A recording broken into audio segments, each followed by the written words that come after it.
बिस्मिल्लाहिर्रहमानिर्रहीम। अस्सलाम वालेकुम। खुश रहें, आबाद रहें। परवरदिगार आलम आपके रोज़े रिज़्क़ में मोहम्मद वाले मोहम्मद के सदक़े में बरकत और इज़ाफ़ा अता करें।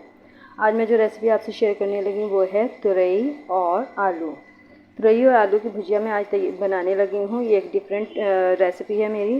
अमूमन लोग जो हैं तुरई प्याज़ों में बनाते हैं, दाल में बनाते हैं, गोश्त में या कीमा में या चिकन में। मैंने आज सोचा कि क्यों ना तुरई और आलू की ये भाजी बनाऊँ और एक मज़ेदार ये रेसिपी बनेगी। इसके लिए मैंने 1 किलो तुरई ली है और इनको मैंने साफ़ करके धोकर ये काट के रखा हुआ है। साथ ही मैंने 4 से 5 अदद आलू लिए हैं जिनको मैंने बारीक कट करके रखा है। और जो मसाला चाहते हैं उसमें मैंने प्याज मैंने फ्राई करने के लिए रखे हुए हैं। इसमें मैंने अदरक लहसुन का पेस्ट, टमाटर, लाल मिर्च, हल्दी पाउडर और नमक ये शामिल करके मैंने ये तमाम चीज़ें रखी हैं। और प्याज जो फ्राई हो रहे हैं उसमें मैं ये चीज़ें शामिल कर दूँगी। 2 अदद प्याज लिए थे, इनको बारीक चॉप करके ये मैंने फ्राई होने के लिए रखा हुआ है। अब इनको मैं हल्का सा फ्राई करूँगी, सोते करूँगी, इनको कलर नहीं देना है। और फिर इसमें मैं टमाटर, अदरक लहसुन का पेस्ट और नमक मिर्च वगैरह शामिल करके इसका मसाला जो है वो तैयार करूँगी। देखें जी, मसाला हमारा जो है वो तैयार हो गया है। मैंने इसमें ये प्याज फ्राई करके मैंने इसमें ये सारी चीज़ें डाल दी थी। अब मैं इसमें तुरैयाँ डालूँगी ताकि तुरैयाँ भी जो है वो अच्छे तरीके से भुन जाए। हमने तुरैयों में बिल्कुल पानी नहीं शामिल करना है क्योंकि हम तुरई और आलू की भाजी बना रहे हैं, तो इसलिए इसमें पानी का इस्तेमाल बिल्कुल नहीं होगा। आप भी कोशिश कीजिएगा कि तुरैयों में पानी मत डालिएगा क्योंकि फिर वो मज़ा नहीं देंगी। अगर ये भाप में ही गलेंगी तो ज़्यादा मज़ेदार बनेंगी और अगर हमने इसमें पानी शामिल कर दिया तो इसका फ्लेवर जो है वो चेंज हो जाएगा। तब हम इनको अच्छे तरीके से भूनेंगे और भूनने में ही देखेंगे कितनी सारी हैं, लेकिन भूनेंगे जब तो हम ये बहुत कम हो जाएंगी।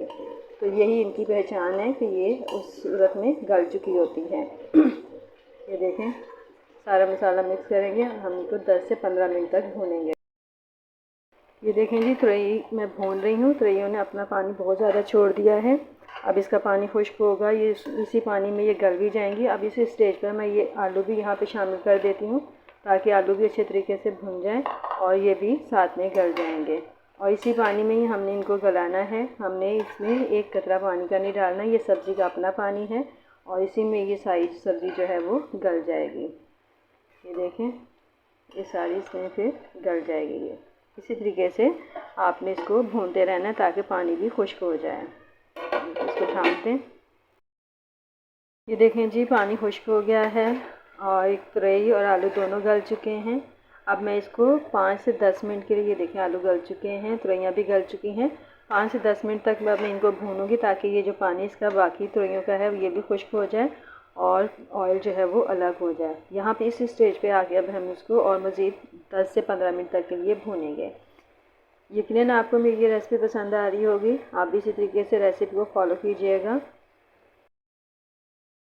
माशाल्लाह से देखें जी, हमारी हंडिया जो है बिल्कुल तैयार हो गई है। अब इस स्टेज पे मैं यहाँ पे खुश्क मेथी डालूँगी। आप अपनी मर्ज़ी के मुताबिक जितनी डालना चाहते हैं डाल लें। मैं थोड़ी सी बस इसमें डालूँगी और इसको मिक्स करूँगी और दम पर इसको रख दूँगी ताकि ये इसका फ्लेवर जो है मेथी का वो इसमें शामिल हो जाए और फिर मैं इसको खाने के लिए सर्व करूँगी। यकीनन आपको मेरी ये रेसिपी पसंद आई होगी। मेरी ये रेसिपी आपको पसंद आई तो लाइक करें, शेयर करें और मेरे चैनल को सब्सक्राइब ज़रूर करें। और आइंदा आने वाली वीडियो तक के लिए अब मुझे इजाज़त दीजिए। एक नई और बेहतरीन रेसिपी के साथ आपसे फिर मिलेंगे। उस वक्त तक के लिए अल्लाह हाफ़िज़।